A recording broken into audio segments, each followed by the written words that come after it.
हमारी fundamental panel पर भी बाजार के एक दिग्गज जुड़ गए आस्क संदीप सब्रवाल के संदीप सब्रवाल अब हमारे साथ जुड़े हैं। संदीप, गुड आफ्टरनून, स्वागत है आपका ईट नाउ स्वदेश पर। इस वक्त सेंटिमेंट्स जो है बाजार के ऑल इन ऑल अगर देखें मेजरली रिजल्ट ओरिएंटेड ही नजर आ रहे हैं, क्योंकि ग्लोबल सेटअप जो है उसमें वॉलिटिलिटी जरूर है, लेकिन भारतीय बाजार के लिए ये पूरी एक्सपायरी की अगर बात करें और मंथली एक्सपायरी के हफ्ते में हमने देखा है काफी अच्छा एक्शन संदीप देखने को मिला है। रिजल्ट में अब तक आईटी सेक्टर से कुछ चुनिंदा कंपनियों के नतीजे आए हैं, हैवी वेट्स भी रही और उसमें मिड कैप आईटी भी रही, साथ ही बैंक्स फाइनेंशियल्स और अब कंजम्पशन थीम पर फोकस है। क्या आपका भरोसा बैंक्स फाइनेंशियल्स पर है, और अगर हाँ तो फिर PSU bank, private bank space, बड़ी दिग्गज या फिर छोटी मचौली? ये आपने जैसे बिल्कुल सही कहा कि बैंक जैसे रिजल्ट्स आ रहे हैं उसके हिसाब से मार्केट में मूवमेंट्स हो रहे हैं। तो कुछ जिन कंपनीज के अच्छे रिजल्ट्स आ रहे हैं वहाँ पे अपवर्ड मूवमेंट है, और जहाँ पे खराब रिजल्ट है वहाँ हमने टेक्नोलॉजी स्टॉक्स में शुरू में देखा था बड़ी कंपनीज में गिरावट आया। लेकिन कुछ जैसे अभी एल&टी टेक्नोलॉजीज ने अच्छा गाइडेंस दिया तो वहाँ अप मूव भी देखने को मिल रहा है। तो ये बहुत स्टॉक स्पेसिफिक हो गया है। ऑटो साइड पे हमने देखा बजाज ऑटो ने अच्छा गाइडेंस दिया तो पॉजिटिव कमेंट्री थी, तो वहाँ पे हमने अप मूव देखा। और फाइनेंशियल्स में इन जनरल रिजल्ट्स अच्छे ही आ रहे हैं। तो मैं कहूँगा कि फाइनेंशियल्स में लार्जर बैंक्स या लार्जर एनबीएफसीज पे ही प्रेफरेंस रहनी चाहिए, क्योंकि उनके पास डिपॉजिट लोअर कॉस्ट पे रेज करने की एबिलिटी है, और वहाँ पे नेट प्रॉफिट मार्जिन का जो कंप्रेशन आने वाला है अगले कुछ क्वार्टर्स में सबसे कम रहेगा। तो बड़े बैंक्स पे ही फोकस रहना चाहिए। संदीप सर, आज सुबह से ना खबर चल रही है रेमंड्स के कंज्यूमर बिजनेस को लेकर, जिसमें गोदरेज कंज्यूमर्स काफ़ी इंटरेस्टिंग है।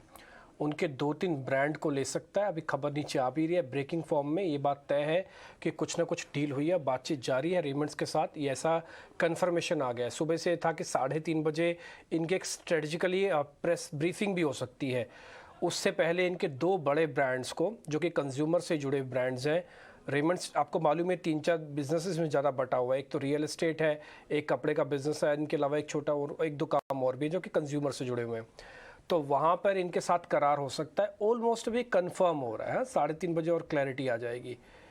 ये गुड साइन है सर रेमंड के लिए कि अपने बिजनेस को कंसोलिडेट करो, अच्छा है। देखिए, रेमंड के लिए पॉजिटिव हो सकता है, लेकिन वो डिपेंड करता है कि उनको कितने पैसे मिलते हैं इस डील से।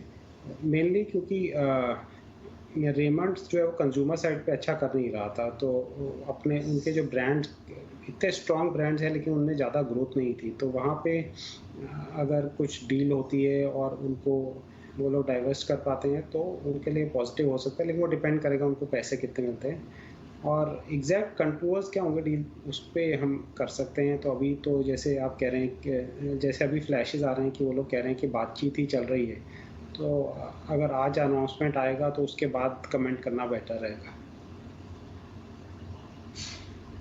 ठीक है। अच्छा सर, मैं अगर इसमें थोड़ा उल्टा होकर आपसे सवाल पूछूं और ये पूछूं कि गोदरेज कंज्यूमर्स इस तरह के एक्विजिशंस करके, ब्रांड को एक्वायर करके, चाहे वो रेमंड से ले या किसी भी XYZ कंपनी से ले, ये उसके लिए ठीक है क्या सर, या फिर अपने ब्रांड को बड़ा करना चाहिए?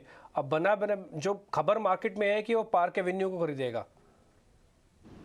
क्योंकि उनके जो ये ब्रांड्स हैं, ऑब्वियसली कपड़े के ब्रांड गोदरेज के बिजनेस प्रोफाइल में सेट नहीं होते, तो ये ब्रांड्स उनके लिए सिनर्जिस्टिक होंगे। अब प्राइस पर डिपेंड करेगा कि हम किस तरह के व्यू लेगा, हम लेंगे शॉर्ट टर्म में, लेकिन ये सिनर्जिस्टिक ब्रांड है क्योंकि गोदरेज का भी मेन ग्रूमिंग साइड पे अच्छा एक प्रेजेंस है। तो उस हिसाब से ये पॉजिटिवली लिया जा सकता है, लेकिन सब कुछ डिपेंड करेगा किस प्राइस पे वो लोग लेते हैं।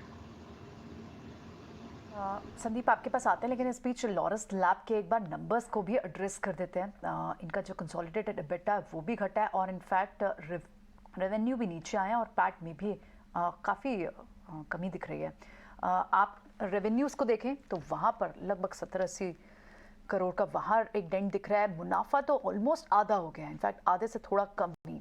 और आप स्टॉक पे एक बार रिएक्शन देखें तो लगभग 3% का रिएक्शन वहाँ पर अभी डेंट दिख रहा है।